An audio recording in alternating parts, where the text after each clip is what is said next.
wait here for a little while. See what happens. Yo, what up? What's happening, everybody? Welcome back. Blood Splatter Chatter. Verno with you. We'll bring in the crew in just a few moments, but this is it, man. This is the finale of Horror Fest 2025. Ran across 4 different channels here on Blood Splatter Chatter, Pop Culture Philosophers, Dylan's Horror Show, and the homie One Collection Down. And this is it, man. We are ending with a bang. We're talking about what many consider one of the greatest horror movies of all time, The Thing, 1982, from John Carpenter, man. One of the greatest of all time, and then just one of the greatest practical effects of all time as well, with Rob Bottin running the crew over there. But we've got a fantastic crew to join us tonight. Special guest. What up, Wes? What's going on? Appreciate you having here as always, dude. How's it going? Thanks for having me. I love The Thing. I think this movie is so good and definitely stands the test of time. So I'm really excited to get into this one. And yeah, I completely agree. Some of the absolute best practical effects of all time. I think that's like part of the Thing legacy, because even with like the prequel remake thing situation, Right. like a big controversy about that was they covered up all the practical effects. So I mean, like it's just part of this franchise's legacy is to have really awesome practical effects, whether or not Right. they use them in the final film. So Right. And I kind of love the Thing remake. Everybody calls it a remake, but yeah, it's a but it's a really, prequel. Yeah, which is great. But yeah, it's such a kick I'll just say it, kick in the dick that they didn't use practical yeah, for that, because absolutely. it would have been so much better.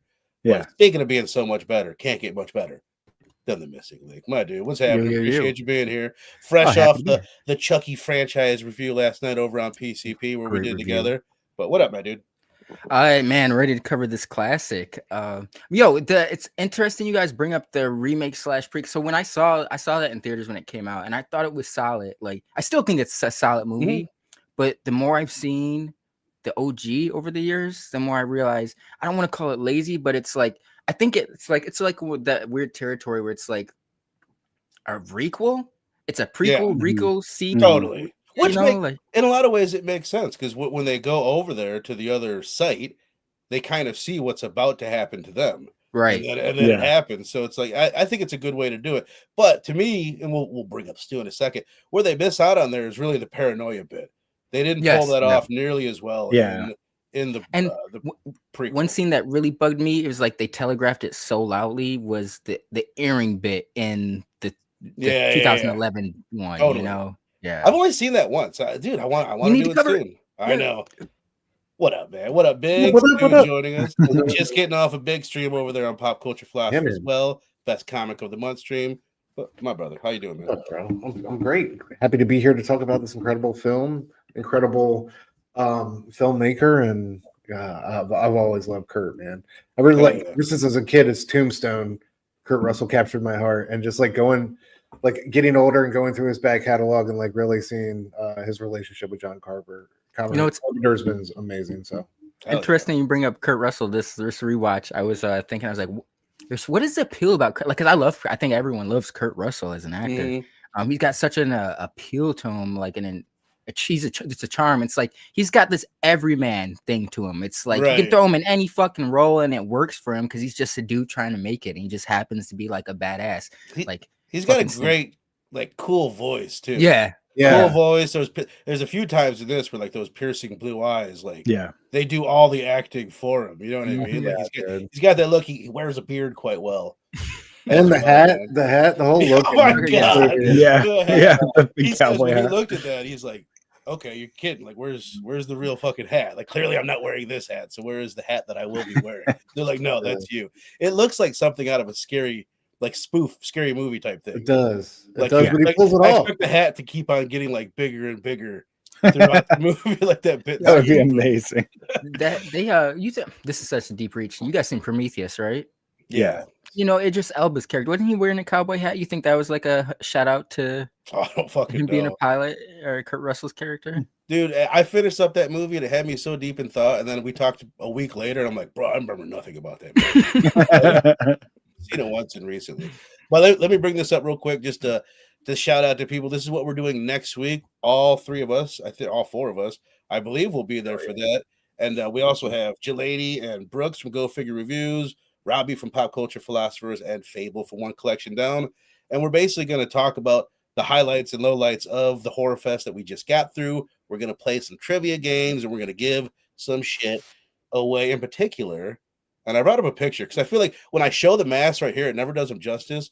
Some masks, man. I just made looked up 2 fresh masks. I'm going to make some more. We're going to give away 1 to the winner of the trivia contest in the chat, and then actually 2 to the panel.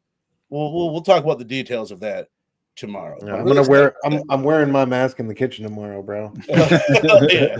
I'm dead serious. I wear it to work. I love that. I love it, man. All right. So let's get into it. First of all, what's up to the chat? Most dope. Appreciate you being here. Dr. Doom, go fuck yourself.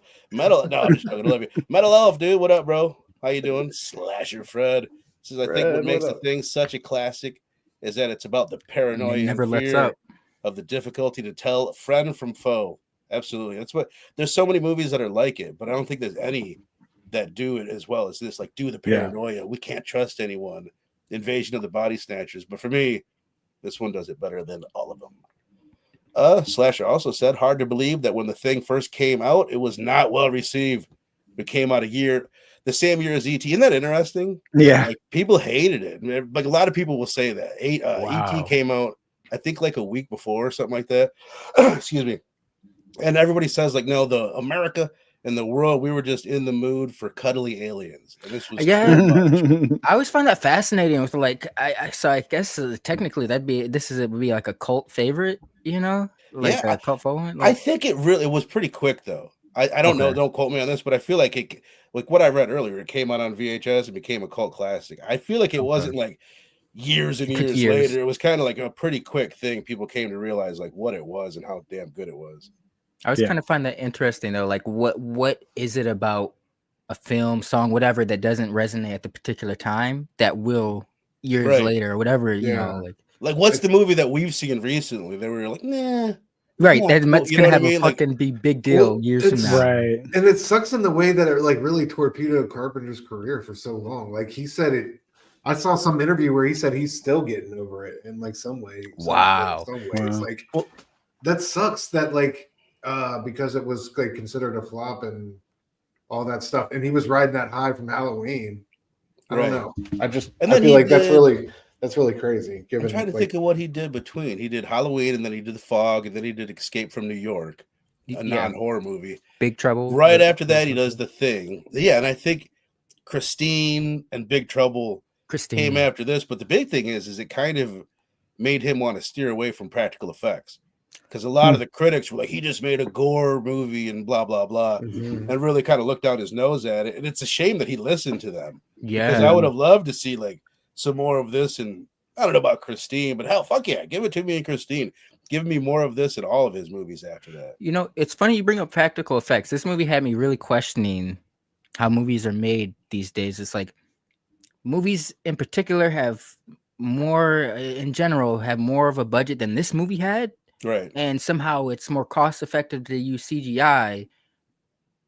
Something's not adding up. Right. It's like you guys have triple times the budget of this movie, and you can't spend a little bit on practical effects or something that's gonna. I don't know. It's really got me pissed off at Hollywood. Yeah, you know what I do all the time is people will say, like I'll see it in Facebook groups, like horror groups, or just whatever online. People will be like, "Oh, it has really good practical effects for its time." Like talking about 80s movies, like for the time, it's like, yeah, no, that was the time. Yeah, like it is a lost time. It is really peaked in practical effects, and it's like it's a combination of two things. Like it's a lost art, but in the 90s, movies in general just kind of steered away from that to a degree. So vanilla. Like horror movies weren't as gnarly and kind of as gross as this, although you get it sprinkled in here and there. But all right, so this one I have never seen.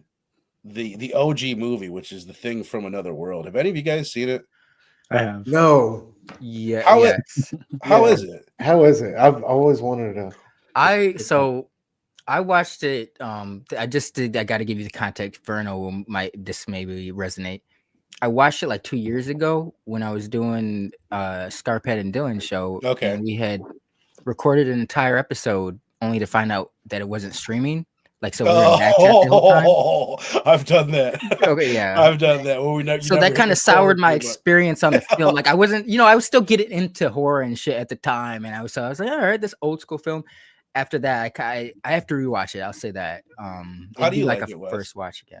I definitely have to rewatch it as well because I just remember kind of being bored by it, and Yeah, like I think like it has good build up, and then I think when the actual creature shows up, it's not as like, obviously it's I think late 50s maybe. Yep. So they're not like able to do as much with the special effects. So really you see it post transformation and it's like already looking like a human being, and it's just a lot less exciting. So like coming at it, being a fan of the John Carpenter version is going to be difficult, I think, for anybody, just because they are so different. But I think if I try to rewatch it kind of with that like in mind, it'll probably work a lot better because it is a classic.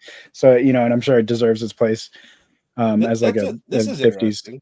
I didn't know Better Love say The Shining wasn't received well at the time either. Yeah. Another one that a lot of people would put up there in the top greatest horror movies of all time. I can't believe there's a movie Kubrick has done that wasn't just lauded over. Right. Yeah. That's wild. Yeah. Well, okay, I think it was somebody wrote 1951. Maybe that's the year the thing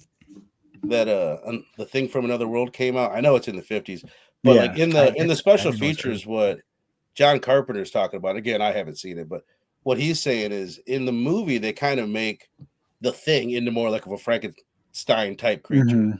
There's not the I'm taking over people's bodies, and the paranoia bit isn't in there, but I guess it's in the original short story, which is called Who Goes There by John W. Campbell. And again, the way that John Carpenter describes it is kind of like an Agatha Christie. And then there was None, which is kind of interesting to think about because we talk about that being like the major influence on the slasher genre. Like picking people off one by one. We can't trust anyone. But it's also like all these Invasion of the Body Snatchers, The Thing, these type of The Faculty, these type of paranoia movies kind of stem out of that too, where it's like the same thing. Like one of us is the killer. Who can we trust? It's like, God damn. Have you seen this movie had me Annihilation. Yeah. Oh, I love Annihilation. Yeah, oh my God. For him, bro. But Annihilation Fantastic. Rewatching this movie had me I was like, whoa. Annihilation is like a modern The Thing. Like it's like there's a scene where they're like, you can see it in the trailers, not spoiling too much, but it's like Natalie Portman, a group of other women it's a four-person group. They go into this bubble, and it's like within the bubble, it's like altering your genes, like everything is splicing together. And so there's a scene where they're like tied up in a chair. It's not as similar to the scene in The Thing, but you can tell it's a homage to that, you know, and it's a wild, bro. We should cover it. It's great. No, I love Annihilation. Unless I'm mixing it up with another one. Such a good film. Oh, you know what? I have. It's the one with Natalie Portman, right? Yep. Yeah. I have not. We almost did it last year for Horror Fest. Remember, Stu? I pretended it was your pick. We gotta do it again. I'm like, no, I definitely want to. I was thinking of mixing it up with Arrival. Yeah. Arrival one was too, fire though. too. Another great film. Yeah. Slasher Fred got a great point. I mean, we talk about like the remake boom of the 2000s and everybody hating on it. But for me, like three of the best movies of the 80s are The Blob, The Fly, Invasion of the Body Snatchers before that in the late 70s, and then The Thing, which are all 50s remakes, and they're all so good. And it's like I've said before, but it's kind of like you can remake. It was a great time for remakes because science had gotten so much further advanced that you could kind of take all these old stories and remold them for the modern like technical age or scientific age. And I think like the 80s remakes are like almost the definitive versions for like the popular zeitgeist, you know, like, like the 50s versions are almost like the B film version, the B movie version of these, you know, like, I mean, The Fly is like the perfect example because the Vincent Price Fly, as good as it is, just feels like a kind of cheesy B movie in comparison to the Cronenberg Fly. Like Invasion of the Body Snatchers of those four. And again, I haven't seen The Thing from Another World, but I've seen the other ones. The Blob kind of sucks. The Fly is fun, but it's pretty hokey. Damn. But the original Invasion is pretty great. Like it really holds up. I think it's maybe even better than the 70s one. Nice. Was the remake of The Blob that was 90 or 89? Wasn't that 88? I think 88. Oh shit. Okay. Mm-hmm. Okay. Most dope. What up, dude? Saying Clue is his favorite whodunit movie, but not a horror. I saw it when it came up, but I really can't remember it. 9 Panel Grid. What up, Eric? Appreciate seeing you, my dude. So yeah, let's just dive into it, man. This is John Carpenter's, I think, his fourth film, something like that. And one thing we're going to be talking about, you guys in the chat, I want to know. Go ahead and throw it out throughout the show here. Like, what do you think? Like, when I ask you, chat, like, what is the greatest horror movie of all time? Like, what comes to your mind? We're going to get to it a little bit later on, but let's start right here with just your history with the thing and your overall thoughts, Wes. How was the rewatch? Great as always. I think this is one of those movies that I probably watched too early in my like experience with horror, because I feel like everybody, well, at least anybody who grows up in like a conservative background who like isn't allowed to watch that as a kid at all, like when they first kind of dip their toes in, they're reading lists like, oh, what's the best of this, right? And I feel like that's like a horrible way to go at it, but like that's just like the natural progression. So obviously the thing is one of the ones that is on those every list nowadays. And when I watched it the first time, I just wasn't prepared for like any of it. I think it was way too smart for me at the time. I think it was too slow for me at the time. Like I just hadn't really, built up my like patience for a film to like really unravel yet.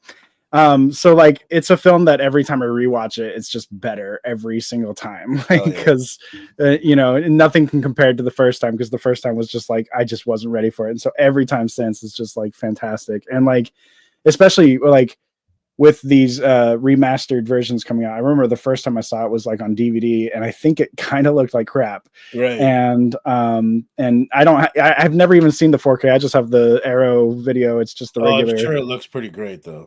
It looks great compared to the DVD for sure. And like, I love watching it on the higher definition. I think they've done such great work remastering it, and that makes it better to watch every time too. It's such an exciting film. It's just brilliant.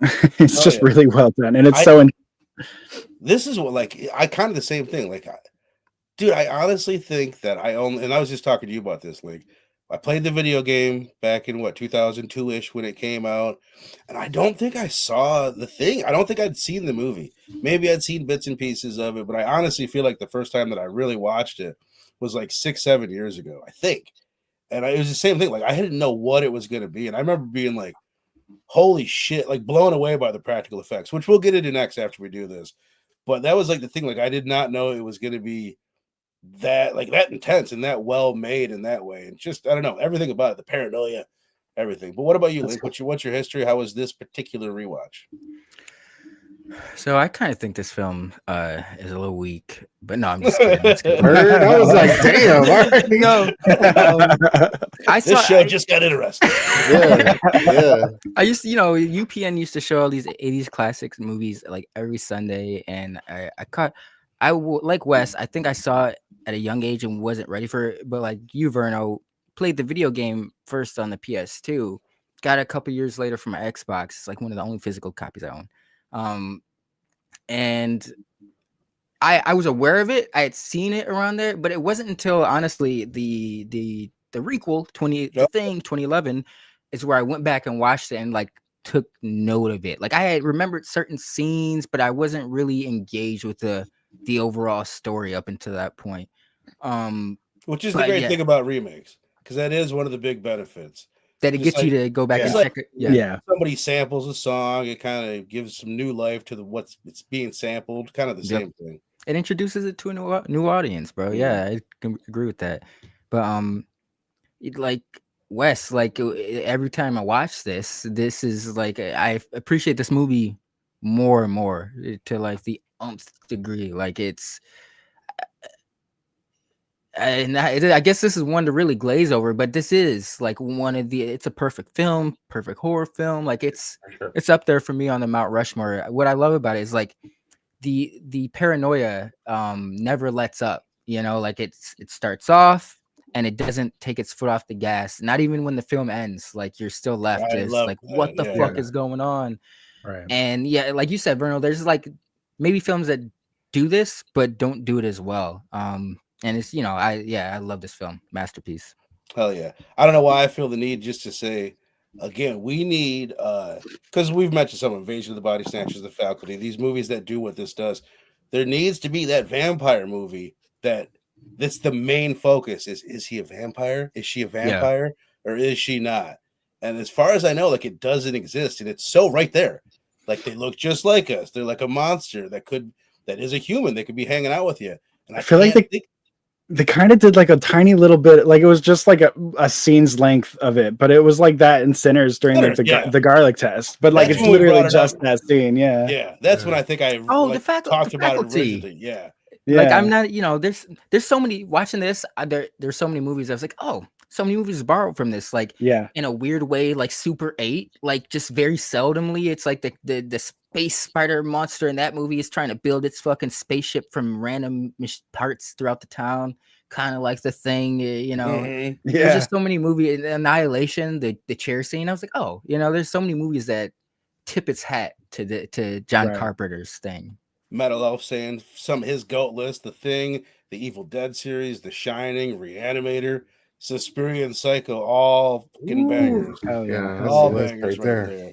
Slasher Fred saying The Thing from Another World, the creature was made to resemble the Frankenstein monster. And he's cool looking. Okay. Like, he is pretty cool. Oh, okay. Definitely an iconic look. Like, Stu, if you saw it, you'd be like, oh, I've seen this dude. He's bald, he's big, he's got a big head, he looks very much like he's from outer space. But how about you, Stu? How was the rewatch and your history with it? Man, so I came to it late in life, but it's just incredible. From the opening, I just always geek out with like the opening bit and like how they did that with the burning away of the trash bag or whatever it was, like to reveal the letters with the thing. It's so great. I'm a proud tinfoil hat wearer, so like, the idea of a UFO crashing on Antarctica and them finding this thing has always been appealing to me. But yeah, the rewatch was splendid. There's so many, like, just from the start, I forgot how engaging it is. Like, fuck are they shooting at this dog for? Like, what the fuck is going on? Also, Jesus, man, the Norwegians need to work on that target practice, bro. Everywhere. Shooting everything but what he's aiming throwing, for, who bro. gave, like, just throwing funny. grenades all over the fucking, the grenades was hilarious. What fucked me up? Sorry, but you reminded me of a No, scene go that ahead. just fucked me up. Is like, he cocked the grenade when he hops off the chopper, and I thought he was the one going after the nade, but it was the pilot, and he just keeps fucking. He's like, oh fuck it, that dude just blew up. I gotta get the dog. I mean, I get it, but at the same time, I was just like, whoa. As great as it is a little silly. Even the way the grenade comes slipping out of his hand. Yes, wow. But it's incredibly, like Link said, it's incredibly engaging from go, and it never really lets up, and I love that about it. I really wish I could. Oh no, it's Jesus, that freaked me out. It's a thing. Yeah. I really wish, one of the, like, you talk about like moments you could revisit, like for the first time again. Like, I wish I could rewatch the dog's face splitting open. Like, it's just such a, like, I love that the approach of that scene when we get to the blood test scene. I think is one of my favorite scenes in movies. Period. Like, I love that scene so much. Resident Evil. Fucking sorry, that just reminded me. That's been inspired by a thing. Like the fucking the zombie dogs. They have little shit that comes out of their mouth at one point. Okay. I don't know if I've ever seen that. I played a couple of the games, but I don't know if I've seen the movie. But I just love it. It's just a brilliant blend of like you said, Vern, like that mystery. It feels like a Twilight Zone episode in that sense, and then just like the practical effects, man. Just waiting to see what the fuck they're gonna do next. And like, that scene where the not to get too far ahead of myself, sorry, but like where the chest opens up and dude gets his arms bitten off. Like, it's just like, they completely pull the rug out from under you, and I love that you don't know what the fuck this thing ever really looks like. I love that like too. You know what I mean? Like, at one point there's that scene where you see the dude in the room with it, and it's like just goo dripping from like some coat or something, and you're like, you never really know what this thing is. Like, I don't know, it's fantastic, and I love the way they keep up that suspense the entire time. It was brilliant. It's really a smart choice. Like they said, they always wanted to have it in like a transitional phase, and we never see it get to its complete like form and like what the thing really looks like, which is, it's so cool. It's just such a fucking cool idea. Yeah. Just like, you know what I mean? You could imagine it looking like things from the worlds that it stopped at on the way. It's just like infinitely cool. And even just like one of the things I love so much about it is the idea that if this thing gets away, that's a wrap. Like the way that is that Wilford Brimley's character that loses his Yeah. shit. Yeah. I love that his motivation is his communication skills are a little lacking. I would have went about it a different way, but still, like I love the idea of like, oh my god, like this thing would kill us everything, and we got to risk everything for it. To get to his character, you know how they lock him up in that fucking shed by himself or whatever, and then towards the end they go to do the test on him, and he's fucking was he the when did he become the creature? Because he had built the clean tunnel when they do the test. The Wilford Brimley character, I don't remember. You know when they went to go check on him. Yeah, he was gone. And they like, he built that fucking tunnel, and that's when they found the spaceship. And then he attacked that dude. He did that face. I feel like when Kurt Russell is at the door there, and he's like, "I'm trying to get him to let him out. I feel a lot better now. If I wasn't, I have just a touch of the diabetes, but other than that, I feel perfectly fine." You know, he was 39 when he shot this movie. 47. No, I'm just kidding. I had to look into it because I was 47 though, bro. I mean, he's 10 years from where the fuck I am, bro. If I look like that at 47, please. He was fantastic in this role, though. He did a great job. Yeah. He makes me just want to make sure I use a lot of moisturizer these next 5 years. I don't want to Brimley out over the next fucking 5 years. Well, let's bring this up here. Like, let me ask you guys this. We don't have to dive too deep into this, just because it's one of the things I think. At first, I was going to think of it as kind of a negative that outside of Kurt Russell, and hell, even Kurt Russell himself, no one is really, really super well developed. It's not like you really get to know any of these characters. But I think it's for the better. Maybe even Kurt Russell, like you don't want to get to know him too well because you want to be suspicious of everybody. Yeah. But do you have any like what is your thoughts on the cast? Do you have anything any favorites, anything to say on this cast, Wes? Yeah, I mean, I agree. It's tricky because there's not much there. Right. Like, I mean, you get that Clark likes dogs. Is his name Clark or Clarks or something? You get that he likes dogs. You get that, you know. You get that Knowles likes it's very superstitious. Yeah, exactly. That he likes his music, and that, you know, one guy's like, "You turn that down. I got shot today." You know, he's going to use whatever. You see, you get little glimpses of the character, but not. There's sparse for sure. And I think that was one of the things that was hard for me when I first watched it. But it's like I was like, I don't even feel like I know any of the characters. But like, I think looking back on it now, I do think that's kind of a benefit, just because if you knew them too well, you would start to question, like, now does the thing get its memories? Could you then test it? Like, you know, where were you 3 weeks ago? What'd you have for breakfast? You know, or something. You know, like the chorus of Superstition. Yeah, you know, exactly. It allows us to not even worry about that, because we're like, we don't even know these characters, so what questions will we even have? Surface, but yeah. I do, for whatever reason, that Clark guy. There is, I almost feel like because I don't know most of these people from other things other than I've seen him in some. Keith David. No, other than Keith David and Wilford Brimley. Okay. Most of them I don't really know from anything, but that guy seems very familiar to me. The dude below Kurt Russell looks like fucking I know him right now. I've seen him in other shit, but he looks like classic Dracula, Bram Stoker. Donald Bofat, if I'm saying his name right. That's his name. He was in Logan's Run, Clear and Present Danger, House Sitter, The Showdown, The Bourne Identity, but not the one you're thinking of. I didn't know that there was a 1988 Bourne Identity. That's crazy. Interesting. That's so weird. I did not know. Huh. Let me ask y'all this: don't you think we could have done with the addition of a woman or two, like just to like have a relationship or something? I don't know, just something different. Like, I think it kind of adds to so. I get what they're going for. So if you had like a woman into the mix, there's like a nurturing, like, okay, so with a bunch of guys grouped up together, there's a bunch of testosterone, and people are kind of already on the fence, you know, because you know, I just feel like, you know, a woman would have made things a little bit more calming and trusting in a sense. Because they do kind of go at each other's throats a little quick. Yeah. Well, the reason why they said that they did it was because, like, at the time, that's what it was. Like, if you looked at these Antarctica research crews, it was pretty much all male. Okay. But I feel like regardless, there's like a certain energy that there is in an all male environment, or like The Descent in an all-female environment. Yeah. So Very in one true. way, you could definitely look at it. There's no way it would fucking fly today. They would be like, no way, we got to put a woman in there. Let's get somebody. But it's also, how many stories could I tell about my life that it was just all dudes there? Or my wife could say it was just all her and her girlfriends there. So it is a thing. It definitely is a thing. They did kind of delve into it in the requel where Mary Elizabeth, I forget her Mary. Like Mary Elizabeth Winstead. Yes. It's Yeah. just, like She was like the only. Yeah, you just could have had like a girl in there, and then like you don't even need that much backstory or investment. Just she's in a relationship with him or something like that. They're married. They're scientists at the station together, and then like the husband's got to watch his wife get like freaking right.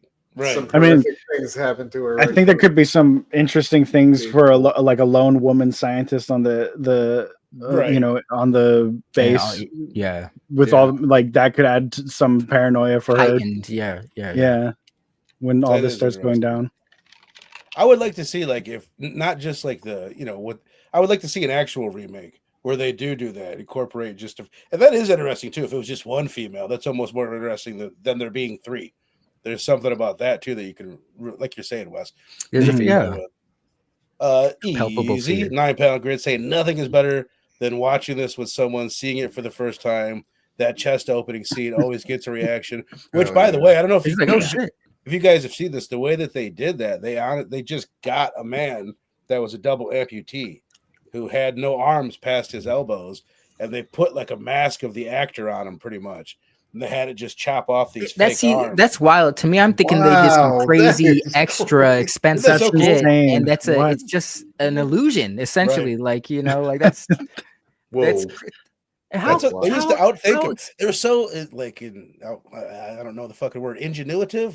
Yeah, they used ingenuity. Yeah. How cost effective could that be? That's what I'm saying. Like, how did the fuck is CGI cheaper than practical effects? That couldn't have costed that much. Something like that. I think it's time too. It's like time, and you've got your whole hear that shit. They I got don't want to hear it either. And then you look at someone like Terrifier. They're making a movie for like $3 in a Jawbreaker. Right. You know what I mean? The stuff that they're putting together with that. So yes, I'm with you. You guys just want to move on to the let's do that, because honestly there's not a shitload. Keith David was great though. I mean, Keith David's classic. So good. I love his reaction when he first comes in the dog cage and he hesitates to burn it because he's just like, what the he's in awe. Right. Yeah, he's like, what am I looking at? But he was the first one to actually respond correctly, like, let's get this the fuck out of here. Right. Yeah. I did like the vampire looking dude below Kurt Russell. I liked his line where he's like, I know you gentlemen have been through a lot tonight, but I don't want to spend this entire winter tied to this fucking chair. I was waiting to see how big you were going to go there. Tied to this chair. Because he goes about as big as an actor can go. And the dude before him, the dude before him passed the blood test. He's like, no fucking untie me. Like, nobody wanted to be tied up. I love that, like, during the blood test, did you guys get the feeling that, like, everybody is kind of wondering, like, oh my God, am I maybe the thing and I just don't know it? Because like the relief on everybody, like I love that aspect of it, because you don't know how this works. In particular, because he was he let out a deep breath, and I'm like, bro, are you not sure if you're the alien or not? Right? Like they wouldn't be though. Maybe if they're completely mimicking you, like they could just hide in your subconscious. That's crazy. And I loved one of the little things I loved about that scene was like when Kurt Russell was heating up the like the little piece of metal he was sticking in the blood. He was like also trying to keep the flamethrower aimed at whoever he was testing in case like shit went. And it was and that first time it like jumps, like you're just not ready for it. Man. Yeah, I was like, oh fuck. Yeah. Like it's just so crazy. I love the editing. I love that scene so much. Where it's like Knowles, I think is how you say it. The guy on the far left there. Like at one point when they test his, and then it's just a quick edit. And then all of a sudden he's holding the flamethrower right next to Kurt. Yeah. They do Keith David, and then they're flanking him with two flamethrowers. It's cool. Well edited there. It is. Yeah. It really is. I really like the guy, and I feel like he got this job just because like they looked at him, they're like, he might be an alien. The bald guy just has like a look like when he turns blank. He looks insane. Yeah, he looks fucking crazy. And how about the other guy smoke? I never really thought. I noticed he was smoking weed, but I never really thought about like how funny it was that he's sitting there at this research place and he brought a bunch of weed. He's smoking it in the autopsy room. Yeah. Nobody's saying anything about it. It's like this is a cool crew they had down. Makes you insightful. Shit, it opened the third eye. Yeah. I like that scene where he lights up and dude just automatically holds his hand out. I'm like, yeah, Keith David was like, pass it here, bro. No, yeah. yo, question about the no or not no. Yeah, is that Null's the bald dude? No, Knowles is the black dude on the bottom left. I don't know if Black I've seen him in bandana. before. Who the dude the first turns? When do you guys think he got? Because it's like, remember when they're all like shooting pool, playing cards, and like the dog walks underneath the table and he kind of like he's like and he's like, get that damn dog. He's like, what's the dog doing in here? That's when he goes to put him in the kennel for the first time. Do you like? How did the okay? So I'm kind of left at curious as to how like the creature operated. Like, did it? They had to get you infect alone. you? That's the thing that they say. They had, which is funny. They're like, they got to get you alone by yourself, is what the one guy is saying to Kurt Russell as he's just asked him to come here by yourself with me, Right. which I think is kind of cool. But I know that John Carpenter says they purposefully made this an unsolvable mystery. Like you can't just watch the movie a bunch and piece it together. Even like the one bit when you've got the dog walking down the hall, and then he goes to enter a room and you just see someone's shadow there. And you're not sure who that he's becoming. That's not even an actor that's in the movie. They just grabbed a dude that like is a random person, and they used him as the shadow, so that you couldn't be like, oh, that's Keith David's shadow or whatever. That's which smart. is I love that idea, right? Yeah, I love just that it's unsolvable in general. Like even the way it ends is really cool. It is. Yeah. But let's dive into this. Let's start with you this time, Big Stu. I guess I lied to you earlier, Wes. I lied. But what's your favorite practical effects moment of the movie? Man, it's got to be the chest scene and him getting his arms hurt. I mean, I hate to go back to it just because I just mentioned it, but that one's incredibly. I was telling you not to mention it. It's incredible. It's shocking.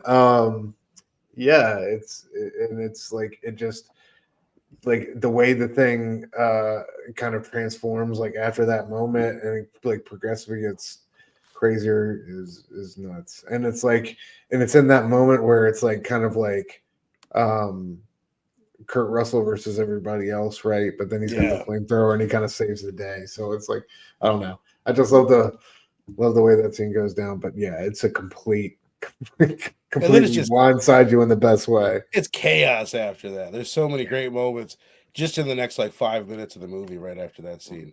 Yeah, Slasher Fred saying, maybe you said this before I said that.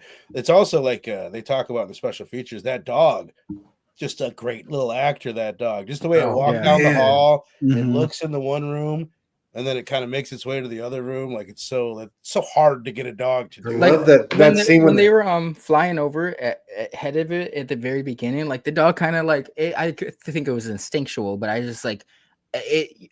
If someone was training it to get right back on track, I was still impressed with that because it cowered, as the helicopter swooped in super low, but then it like went right back to running. I was like, it seems believable. Like, even there's a couple times like they flash to it and the way it's looking at the camera or whatever. I love that scene when it had a shady look helicopter on lands. its face. Yeah, the helicopter lands and it's like watching it out the window. It's so crazy. Yeah.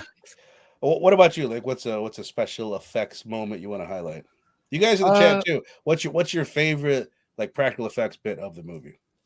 I like the scene when they're doing the blood testing samples and like all the shit pops off and he starts transforming in the chair. But then when it goes to the roof and like drops down an old dude, like I thought that was just because of how quick it was. Like I'm thinking like this is the early 80s. It's very kinetic, it doesn't, there's a lot that went into that scene for it to seem so seamless, right, and I don't know, I was impressed with that. And it was another scene that made me pissed at current Hollywood because how fucking lazy everything is. And, I don't know. I won't go into tangent, but that scene. Also, when they, just not special effects, but when they're like setting the bases on fire at the end and man, I don't know. There's certain movies where will really be impressed by the smaller things like the score, the lighting and shit like that. The lighting in this shit is immaculate. Yeah.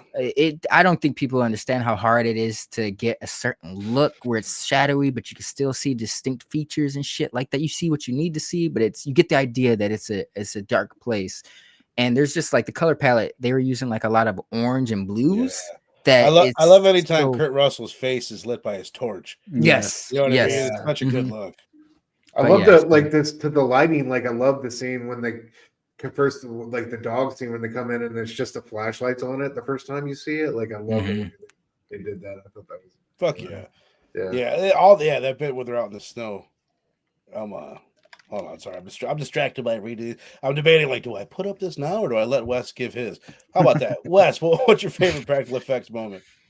I just love the like crazy thing it does towards the end when they're setting up all the Molotov cocktails and the charges and whatever and trying to just blow everything up, and it like is like a Tremors worm coming out of all the snow's like flying up and it pops out and it just like is like showing like all the weird things it can do. It's like, look, I'm part monster, part human. Oh, here's a dog. This inspired Tremors. Like, what else do you want to see? Like, it's just I just love that moment. For my next trick.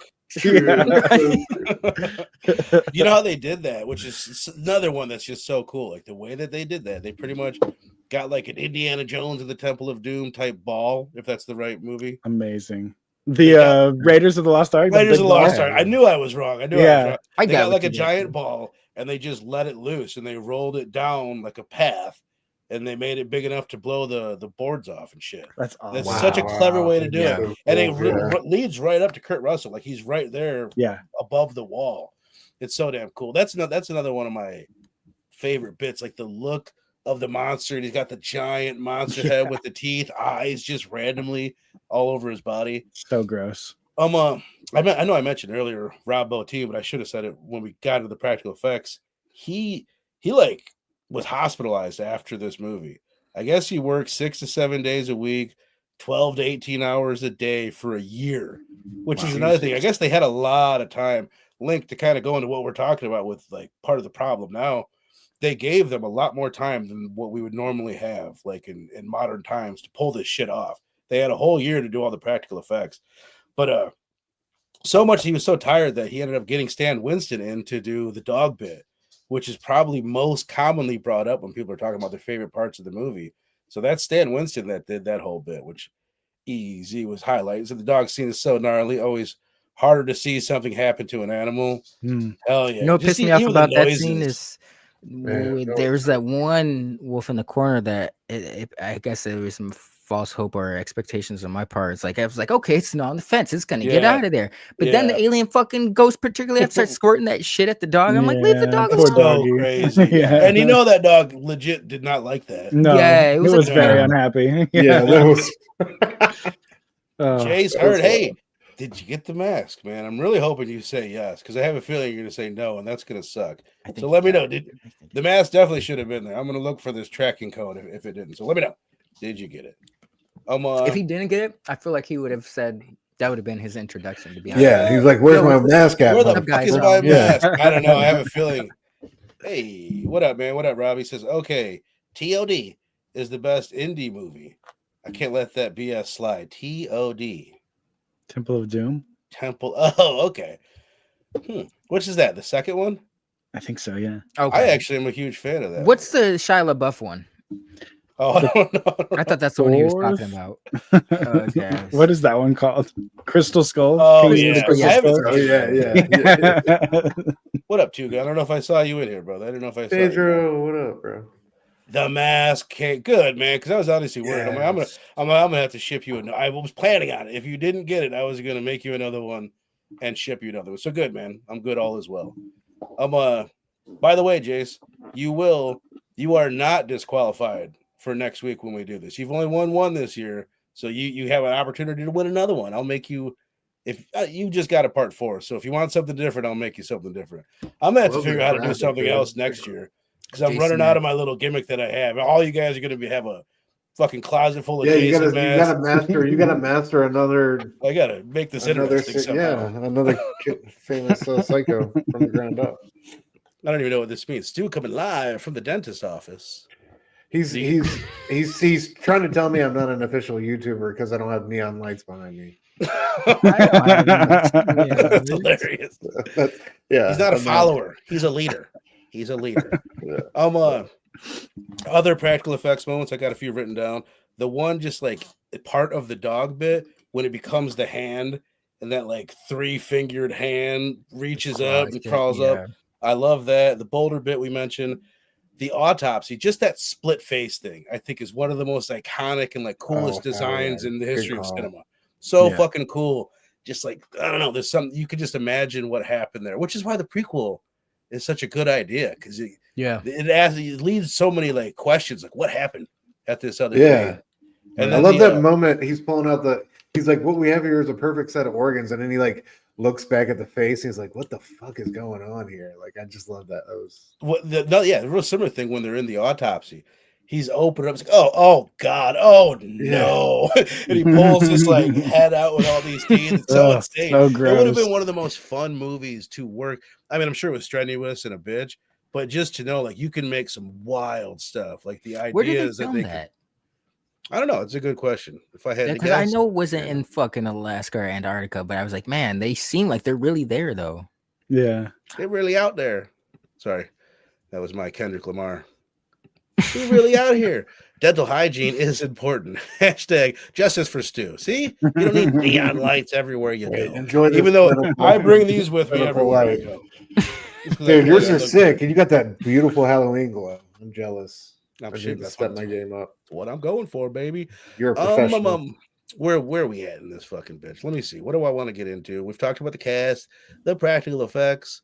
Let me ask you guys this, because this is like, I feel like this is like the third time I've watched this thing in the past year and a half. And don't get me wrong, it's fucking perfect. I also agree with that. But this time I watched it during the day. I didn't watch it till today because I didn't get my shit together. I had a lot of Chucky movies to watch. The NBA season has started, and I've been watching. I got a fantasy team to worry about. I got a lot of shit going on. So I just watched it today, during the day, not the best setting. And I found the beginning is so perfect structurally, and just like the mystery it sets up, the atmosphere, just like you feel like you're there in Antarctica. And I did feel like the middle chunk got a little bit slow this time. And then I feel like every time I watch it, when it gets to the blood scene, I'm like, damn, this movie's almost over. Like, there's something structurally about it that it did feel a little teeny bit slow this time. Is that blasphemous, or do you guys kind of feel what I'm saying?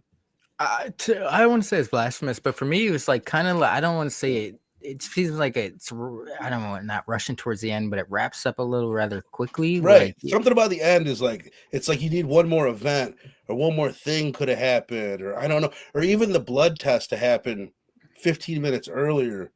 It's like, it's almost the peak of the movie is the blood test. And again, it's one of the most talked about scenes of the movie, but it doesn't feel like a scene that would be your climax of the movie. Yeah. No, man, I don't think it does feel that way to me. I don't know. It felt on point to me in that way. I don't know. I thought the pacing was good. I think it's like intentionally kind of like more of a slow paced movie, kind of to match the like just overall atmosphere of them being like out in the cold, and like they have to like follow a guideline to get to a hut just because the weather's so crazy, like so everything's probably a slow process more there. And I think yeah, true. And I think the pacing of the movie kind of plays into that. It kind of puts you into that headset of like, oh, everything that they do out here is a whole process. But like, yeah, I don't know if it feels, I think it feels intentional to me, but I agree that it does feel slow, but it doesn't, it's not to the point where like I feel taken out of it so much, more like where like it's just like I'm really anticipating what's coming next. I'm never taken out of it. I guess I mean, this is, I don't know, maybe this is just like me wanting more, because the movie's so good. I'm like, but yeah, it does, there's certain, like towards the end when like Nas or whatever is like, we don't. And I get it. It's adding to the atmosphere of the movie, but it's like, with certain characters, we're kind of given a vague idea as to when they're taken out. With these guys, it's just like, oh shit, just kind of fucking went to shit so quickly, like, you know, because he's like calling everything good down there as he's setting the charge or whatever. And then everything goes to hell. But as an audience member, you're like, when did this I mean, I guess it's the alien is fucking unknown, but I'm just as an audience member, I was kind of like, when did they have time for this to pop off so quickly, you know? Like, he's tracking 3 different other people, but it's a minor gripe. I can definitely agree that it feels very quick when it does kind of pop off, and then you get to the end. But I don't know, for some reason, I like the way they feed the backstory though, with like the 2 trips to the trip to the camp and then the trip to the like the crash site. You know what I mean? Yeah. I like that they're able to, you know, kind of give us that. But man, so well, let's Vern, I guess Vern crapped out on us. I hope he'll be back. I can't highlight the comment, but I will read it. /Fred says, the way John Carpenter uses footage from The Thing from Another World to explain about the Norwegians finding the alien is almost like how the movie from Beware the Blob, it has footage from the first. I don't think I've seen Beware of the Blob, to be honest. I've only seen the 90s. I feel like that's all I need to see. That's super sick that he used that footage, though. That is pretty cool. It's a good like tip of the hat to that movie.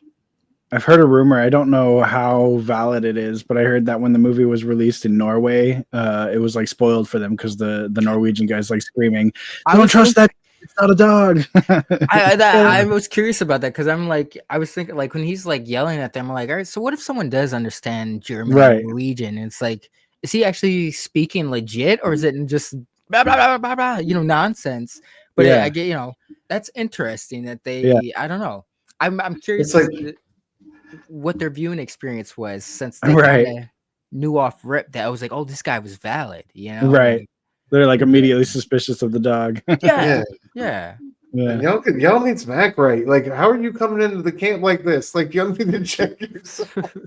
Like, somebody needs to say something. I know you guys have just experienced like literal like alien invasion over there, but at the same time, but like that's one of the parts where I thought for sure the dog lover dude was infected because that was who the dog was like first snuggling up to, right? In that first scene. Exactly. I think so. Like, that's my interpretation. That he was with the dogs the whole time and he didn't get infected. That was kind of a wild reveal. Like, Kurt Russell actually killed that dude, just cold-blooded. Like, I always wonder if Kurt Russell scalpel, right? That he popped in the head, and he's like, "Well, technically that makes you a murderer." Yeah. Okay. Okay. Yeah. I always wondered if Kurt Russell was a thing because, like, I feel like since he's the one administering the blood test, he could have easily switched his blood with somebody else's right before testing it. And that him finding the fact that Nas or whatever, found his clothes all ripped up. That threw me off because I was like, okay, you said you cut him off from the line and everything. It's like, where did the clothes come from? Like, that's never really addressed. Like, he's not like, you motherfucker, you cut me off and from the line. And, I don't know. That is a good point. I thought they were gonna kind of maybe there's like a scenes or cut of that movie where it's like they did kind of play with the idea of like Kurt Russell could be the fucking and I think it's one of those things I want to maintain the mystery. I think he's been quoted as saying like, "I know, but I'll never tell you" type shit. You know, right? But like, it is weird with like I'm glad you mentioned that piece of clothing because they specifically reference that. They're like, it can come through your clothes or whatever. Like they specifically reference like that, and then we see it not too later on. So and then they never give like a satisfactory like counter argument to why his clothes were found like shredded up like that. Exactly. There's never any like, he just says, "Can't you see that anybody could have ripped my clothes up and thrown?" It's like, yeah, but why would anybody do like? Nobody is trying to sell more paranoia unless you're the thing. Like, like nobody's trying to do that. Like, who would be doing that? So I don't know. I think McCready could be the thing, but then at the same time. At the end, when it's just him and Giles, that's the only thing that throws me off. Is that scene. Like that's why I think there was a cut of the film where it's like Kurt Russell might have been the fucking thing. But towards the end, they just opted not to go with it. Oh, Hey, yo, Hey, welcome we're back. back. Hot spot, baby. Hot spot. We'll see if this actually fucking sticks around because the Oh, hot yeah. spots I are was just about to pretty read fucking the. iffy around these parts. Sounds pretty good right now. Looking No, pretty good. you're good. Yes, I was I gonna did read the fall disappointing in. news. I fell in. Oh no. Hey, Yeah. before hey, first of all, thank you guys for holding it down. You guys are fucking Yeah. Try Like, it. I was. no problem. We're good. whatsoever. I pop out. I'm like, yeah, they got this. Maybe I should just give them some space. Link Maybe was I out should here give like them some reading air. comments and shit. It was amazing. I love it. All right. Well, so good so far. Let's go ahead. Unless you guys were in the middle of something that I'm interrupting, let's go ahead and go around and rate this bitch. And we'll kind of assuming the internet's going to work for me. Then I do want to have our little. Before let's assume that it's going to work. Let's kind of put this in place. You guys in the chat again. I asked you guys earlier, but where do you think this fits in like the greatest horror movies of all time? And here's kind of what I was thinking. Like when you think, like what are the criteria for greatest, and not just like because instantly I think of like the Texas Chainsaw Massacre. But if you're gonna say great acting, great writing, great music, like something that has it all, like Texas Chainsaw clearly doesn't have the great acting. Right. It's well written for what it is, but it's not like a really well written. I don't know. It is, but it isn't. You guys know what It's I'm very indie, Yeah. and it's not as smart as Right. this in the way that Yeah. it's written, even though it is clever, like in many ways.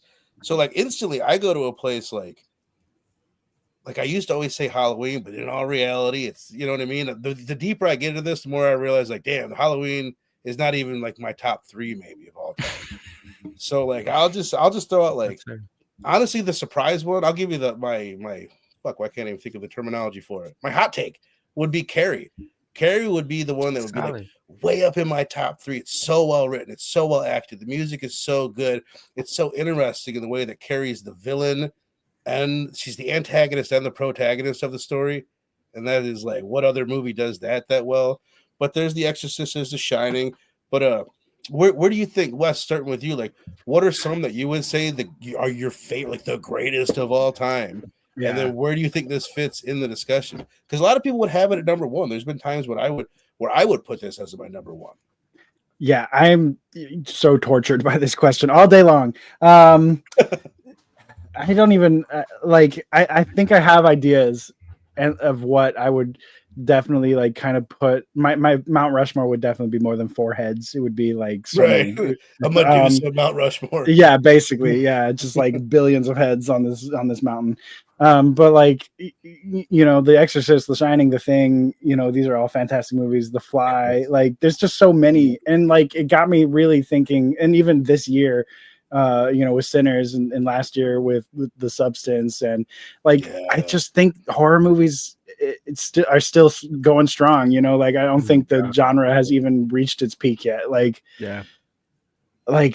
it's just so like difficult to pick what is the best of all time, because I feel like so many horror movies were the best of their time, and in a way that makes them still so very important, because you know we can go back and see like, you know, what was the paranoia, what was the fear of the 80s, what was the fear of the 70s, you know, what really got people afraid, and I think that's what makes horror films so powerful and like enduring, is like there's always going to be new anxieties and new fears from whatever, you know, society's going through, and that's going to come out in our horror films, and it's just impossible. It's impossible. So like, I don't know. I love The Ring. I love Sixth Sense. Those are some very powerful, strong ones that I think, you know, touch on, you know, mother-child relationships that I think is very interesting. I love, just so many. The Exorcist is another one that I think is incredible. So yeah, that's kind of where another one, like where I lean, like something that has it all. Like, there's a step above, like from Halloween and Texas Chainsaw to The Shining and The Exorcist. But it's also the difference between like indie film and Hollywood film. So it's like it's kind of tricky there. But just looking at the criteria, most dope, my man says top 3. Talking about The Thing. I'm glad you brought this up. Ennio Morricone did the soundtrack. You're talking about for The Thing, right? Is that for this one? Okay. See, I think so. I forgot to look up who did it, but I can tell you, like, he's pretty much doing like what would John Carpenter do with his score. It sounds just like a John Carpenter score. I would love to see like what John Carpenter would have done, even though I think this is great. But what about you, like greatest of all time discussion? So I'll go with like a top 5. Just in terms of like overall quality, like just bottom to top, can't really debate. These are some films worthy to be seen. The Shining, I think that's a great one. Psycho, I think that's like Fuck a yeah. very OG. Clearly the Thing, we've been discussing, lauding over it all night. Scream, Yeah, I baby. think that got to I'm shout right out the there. 90s, and this maybe a little biased, but I feel like it's worthy. It's 28 Days Later. Oh, Like, no, I think these are it all is worthy. yeah, like 100%. And it's got it- all those criteria too. yeah. Hell You know yeah. what I mean? And I feel like Danny, the Danny Boyle, like 28 Days Later is a film that balances that well because it's shot very indie like, because that's like his favorite. But he's accustomed to Hollywood filmmaking and shit like Right. that. But he knows how to implement like even with 20 years later, he's experimenting. He's always experimenting. So For it's sure. like that comes across in 28 Days. And he's got a great cast in that movie, Yeah. for sure. 9-Pound Grid, The Homie, which you guys need to go sign up. If you guys are into comics, doing great weekly reviews. He does discussions with some guy. I actually wouldn't really recommend the discussions. With Some this- guy. No, I'm just joking. Jackass. With the Guy named homies too. Stu. Dr. Doom's fan club. They have great. They do. They talk it up. Great conversation. In no particular order. The Thing, Evil Dead 2, fuck yeah. Jaws. I see Jaws on a lot of lists. Night of the Living Dead and Hereditary. That's a great list, my brother. That is a great Oh, yeah. list. Night of the Living Dead is another one that's like an indie one. It's different. Like you look at Rosemary's Baby and Night of the Living Dead from the same year, and you can really see indie versus like a bigger production. That's Night of crazy, the Living Dead yeah. and Rosemary's Baby came out the same year. Right. Doesn't Night seem like it's like a decade older? Yes. Absolutely. Wow. Jace Hurd saying Silence of the Lambs, killer fucking clowns from outer space. I love it. Candyman. Oh, yeah. Great Oh, one, yeah. dude. Love that theme Killer song. clowns. What about you, Stu? And I know you don't find yourself an authority on this subject. I know you guys are really taking a lot of the ones I have already Take on 'em. my list. Take 'em Psycho for sure. Oh, The Shining is just immaculate. I think when you talk about a horror movie, that I think that was one of the first horror movies that was truly like an immaculate film Right. experience. Like an art. Yeah. And hell it's, by the way, Stu, Absolutely. he said he didn't say our favorites because I think the list would be so jarring if we said our So favorites. long. Like, but from these are, you can't really debate these classics, like Right, this. right. So Sure. there's no wrong answer. And then like Jay said, Silence of the Lambs is on there for me. Yeah. Scream's on there. Blair Witch. The What about Red Ring. Dragon? Nah, Red Dragon. Chill out, bro. Easy, Dude, that's and I gotta. fire. This modern era has been incredible. This modern era has really been, I think, phenomenal. Babadook, The Witch, Fuck Yeah. yes. Hereditary, Yeah. Get Out, Barbarian. Like Fuck these yeah. movies have been. I love that. Yeah. All those movies. That's what I'm saying. Like Wes, you got a great Okay. point. Like I think the movies are almost getting better to a degree. Yeah. It's Oh hard my when you're god, looking yeah, at it's something such that's a great time. something that's been great for 50 years, like The Exorcist or something like that, and then to be like, I don't know, Get Out, like it's something that Right. recency bias. But it's like, no, I think in 50 years, it's just Yeah. like you listen to classic rock station and AC/DC and Guns N' Roses are played right next to each other. And it seems normal now. But I remember a time when I was like, what is Guns N' Roses doing on the classic rock station? And down the road, it'll all be, Halloween and Get Out, like, that era of horror. But Yeah. The Invitation. what I fucks love me The up? Invitation, man. It's so good. Oh, that's Wes, a great one. That is a I great. knew it. I fucking knew I could count Yeah. on you, Wes. Yeah, I knew that's a it. good I one. enjoyed that movie. I know you did. No, but that does fuck me up. Like when I just the context of shit. It's like hearing like shit like Blink-182 on like retro rock. Right. I'm like, what the fuck? We're Yeah, it old, makes me bro. feel old. About, You guys have said a lot of great ones. I'll throw out it's a different one, obviously, but Nightmare on Elm Street deserves to be in the conversation for what it is. Even though I think Absolutely. I have issues with that, like pacing wise, and it's like I've probably just seen it so many times, but it's so cool and like as a slasher, fucking incredible. and But it's like playing on your vulnerability, like when you're Mm. most vulnerable when you're sleeping. Yeah. Like there's not many Freak- horror movies I know that really emphasize that. you know, freaked me out as a kid. Like that Yeah. that idea. Like I think my wife almost said something to my daughter recently because she knows who Freddy is and all that. But I'm like, do not give her that concept yet. She's not ready for that Could be an concept. insomniac. He gets you in your dreams. Like she didn't, but yeah. The one I wanted to say, and Wes, you and I talked about this together. Most people wouldn't consider it, but Funny Games, the original Funny Games, so affected good. me in a way that I was like, it ended. I was like, fuck yes, I love this movie. I love the like meta, or even that's what you would call it, the breaking of the fourth wall, how intense it is, and how like sad it is. I don't know. In so many ways, it's like everything I want in a horror movie. It's funny and it punches you in the gut because it calls you out on the testicles. Like, these vicarious to want to like fucking like be attached to certain shit, but not really dip our feet in too much. But it's like, we'll watch from the outside. And it's like, but what does that really say about, you know, you wanting to indulge in, you know, it does call you out on that. Such a good movie. Saying the thing that makes the thing Lahar, I'll try to say your name, Lahar 23. I'm assuming that's a Michael Jordan reference. I appreciate that. Don't tell me it's LeBron James. The thing that makes The Thing such a great flick is The Thing. No, is the body horror and the depiction of alien intelligence doing all it can to hide in plain sight, and paranoia bringing out the worst of human nature, which is such a theme of so many great horror films. It's just like, what do humans do under pressure? And this is a great example of that. It follows Evan throwing out Halloween, Babadook, and then he's giving some love to Nightmare. It Follows is fucking awesome. It Follows is effective. The joint. That scene where she's backing up out of the driveway and there's that naked ass dude on her roof. Like, I love that movie. I love that movie. So good. We got to get to it. Fantastic. 9 Panel saying, I have to admit it, I still think about the OG Speak No Evil movie master. See, I'm telling you, bro. I'm telling you. He did that movie with us, and him and Nick, they weren't too fond of it. But years later at this point, at least over a year, still thinking about it. Hell yeah, man. Let's go ahead and rate this bad boy, get up out of here, and officially end Horror Fest 2025. I will remind you guys real quick. Whoa. Oh, when I lost internet, I lost my slide. Just once again, next Thursday, be here. Be there, be square. Trivia and special giveaway night. A look back at Horror Fest 2025. We're going to have most of the people that were involved in the fest will be there. We're playing some trivia, and we're talking about the highlights and lowlights of Horror Fest 2025.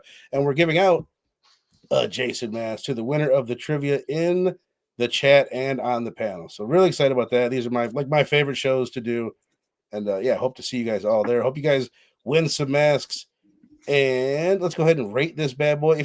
I had themes written down. We've kind of been talking about them here and there. But I'll just give my bit on it. The thing that, like, why these paranoia movies are so interesting, and like why we like them so much, is just the fact that, like, you guys don't know what the fuck I'm thinking. I could be thinking anything. I could be planning anything. I might be on my way to your house right after this, and you don't know, because like that's how humans are. Like that is like, it's always been there. We evolved to know that this dude next to me says he's my friend, but he might be banging my wife.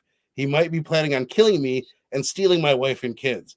Shit like that. Like, that's in all of us. That's why these movies work so goddamn well. But you got any thoughts that you want to add? That's a dark take. No, but I guess it ties. How you doing, Larry? What are we? There's something, I don't know. It's like, I was talking about this with Mark recently about, like, he was talking about, because his daughters are in like around the high school age, and he was talking about an event they had in high school, and I was just reminding him, it was like, bro, some of the most vicious, savage people in this world are people in high school. Like, they're so, like, that's because they're still trying to, like, this is because we lose something from childhood, but it's like, at the same time, it's like, in the high school age, you become more aware and conscious and shit. You're kind of understanding, like, how your actions and your words have ramifications, sometimes serious, serious ramifications. So it's like that whole, it's like, oh shit, I was actually pretty cruel or something like that, But it's like, there is like but the riff off what Vern was saying, like, experiences like that kind of add to the paranoia of what it's like, I can't be too trusting because this person might try to fuck me over if I give them too much information or something like that, or use it against me. That's just the kindness for weakness kind of a thing. There is that, like, delicate balance that we're all walking through. I don't get this reference, but fuck Larry. Is he the SOB that wants to get? Am I Someone the said SOB? Jesse Larry, Saying hi bro. to my neighbor, but then Oh, thinking I he's gonna try to steal my kids. Yo, fuck Larry. Pay Fuck attention, Larry. brother. I've been saying the thing without a doubt. 5 out of 5. Hell yeah, brother. What say you, Wes? What say you? Yeah, definitely a 5 out of 5 for me too. It's a movie that gets better every time I watch it, and it's always gonna hold up. Like those effects are never gonna age more than they already have. They look fantastic. Never gonna So, age, and they're like yeah. they're still the pinnacle of Yes, the art. I think absolutely. And that's another list I had written down, like The Blob, Return of the Living Dead, American Werewolf in London, The Howling, The Fly, From Beyond. There's no way that's Videodrome, like these, like the great practical effects. I still put this a notch ahead of all of them because of the variety that we get. That list just pissed me off just because once again it's reinforcing how goddamn lazy Hollywood is. There's no way that these are, I love Marvel movies. No way that you give them fucking 100 times the budget of movies like these and you still can't churn out something as decent and quality. Like, not saying they're shit, but visually, you can tell when something's CGI and something's practical effect. Like, you guys are spending hundreds of $millions on these films. Throw something real in this bitch. Right. It's so irritating. I wish something would happen to kind of bring it back. Like there needs to be that one film that gets people to care about it. Other than even me, like when I started doing DHS and I'd hear Robbie and Dylan going back and forth like practical effects and the Lost Art. I'm like, what do you mean? CGI is cool. I love Marvel movies. But then the more I watch, the more I'm like, oh, I see what we're missing. It's like, people like, even though I respect him to the fullest, it's like people like James Cameron. Like if he were to push something practical effects, the whole industry would be fucking behind him because he was one of the main pioneers for the CGI shit that's the current trend. And he's effective at it, don't get me wrong, but he's a unique blend. Not everyone's fucking James Cameron. If he were to pioneer something for like physical effects, everybody would fucking dick ride that in the best way possible. Absolutely. Alien. I feel like we get it here and there. Like, we're using like all practical. Like he's someone that was almost all practical. Yeah. With the face huggers was super crazy. Right. We need more aliens. Alien, what was it? What's the newest one that they did? Romulus. Was he produced to that? Does he attach that? Because I would be excited if he was. God damn it. I'm not sure, but dude, you remember seeing those face huggers? Like that was super crazy. Like I think we are slowly getting back to that though. Like, I completely agree with what you said though, because I think that ceiling that we think is there for practical effects are like they're stuck in a certain time period. So yes, if we really put some innovation and money behind it, I think we could do some pretty incredible things. I don't understand why it's so like not understood. Like, even back in the day when CGI was on the come up, it was like they was used to enhance what was already there, like practical. Why is that still that method not followed? Like, it would look so much better and audiences would respond better, come back more if it was like, case in point, something more recent, Iron Man.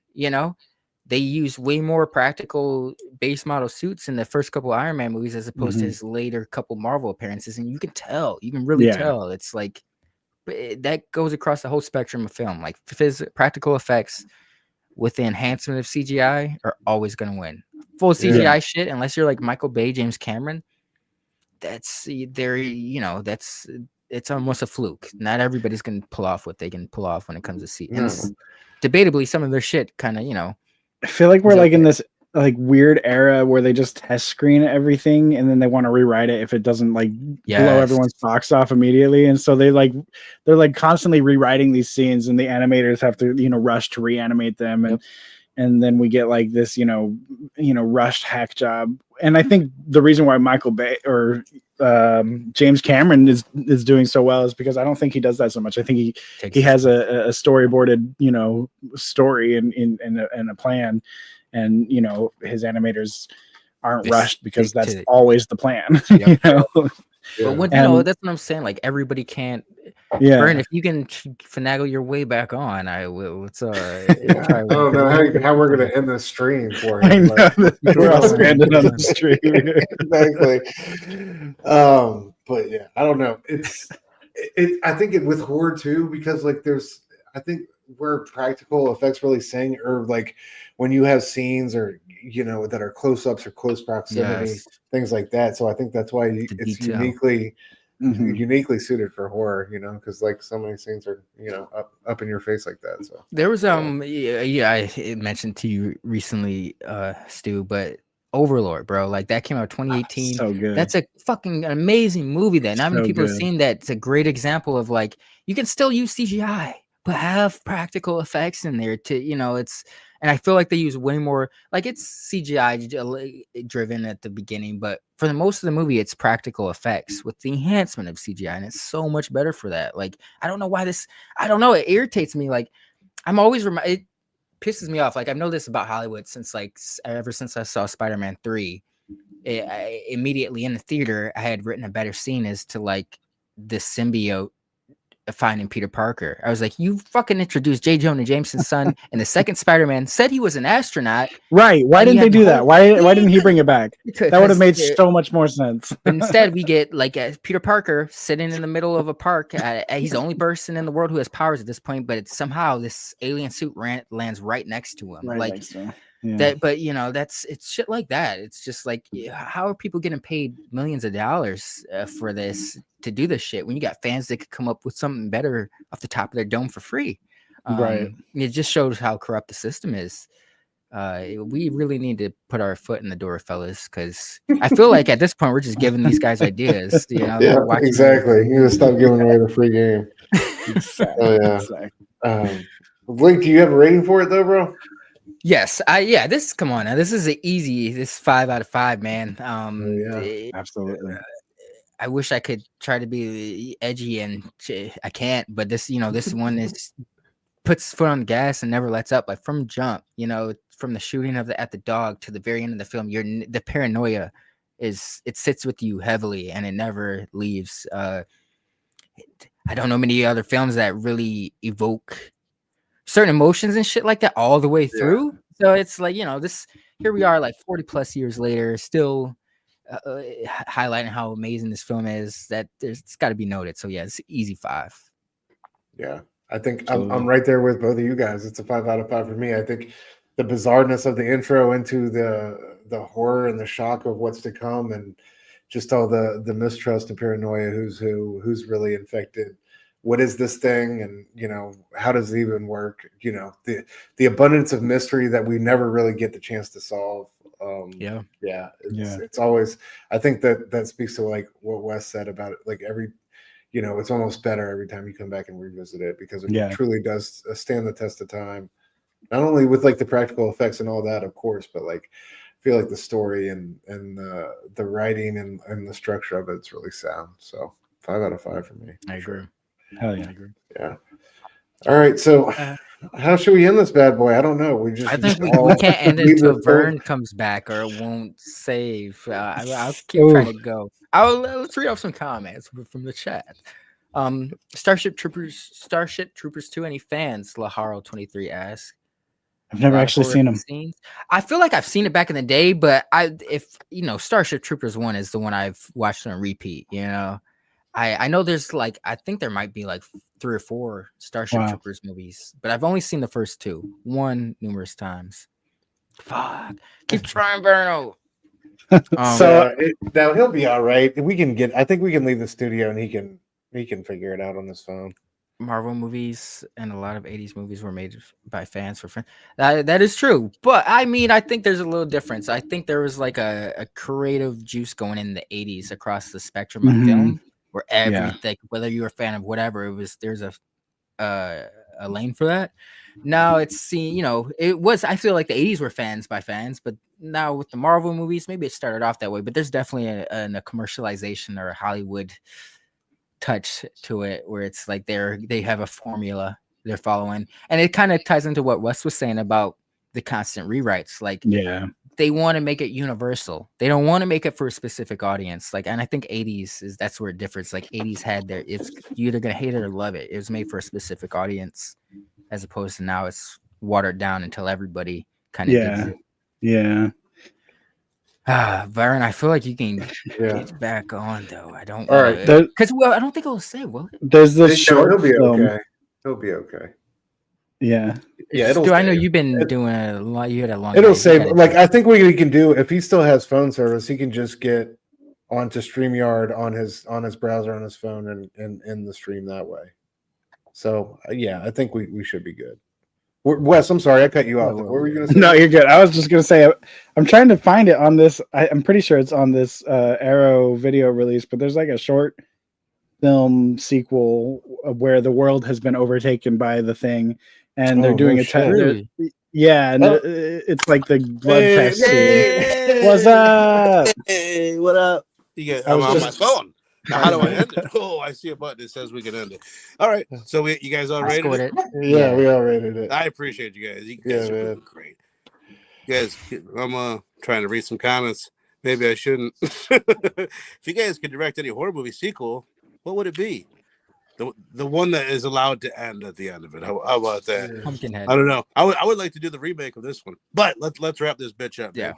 I don't think I can do any of my cool stuff. I can't play any of my outros, but I will just remind you guys that next week we're giving away some shit. We're playing some trivia Thursday, 8 o'clock Central Time. We got a bunch of people here. It's going to be super dope. We're going to drink some beers, maybe 3 or 4 of them. And yeah, it's going to be fun. I'm really looking forward to it. Make sure you guys are going checking out Wes at Screen.Brule. Yeah, right there. He's got it. He's on TikTok. You're on IG. You're all over the place. Link over there working with Geeks Unleashed now. Make sure you're checking that out. Talking nerdy shit. Stu doesn't do much. Stu, he doesn't do much. He's really, if you guys got anything for him to do, no, make sure you check it out, Stu. You do a great job, Stu. You do a great job keeping out for your neighbor Larry. He seems like a shady cat. I don't trust fucking Larry. Hold my kids close. But all right, you guys are the best in the chat. I'll see you next Thursday. Thank you guys on the panel. You guys are the shit. We'll see you guys Thursday, baby. Peace.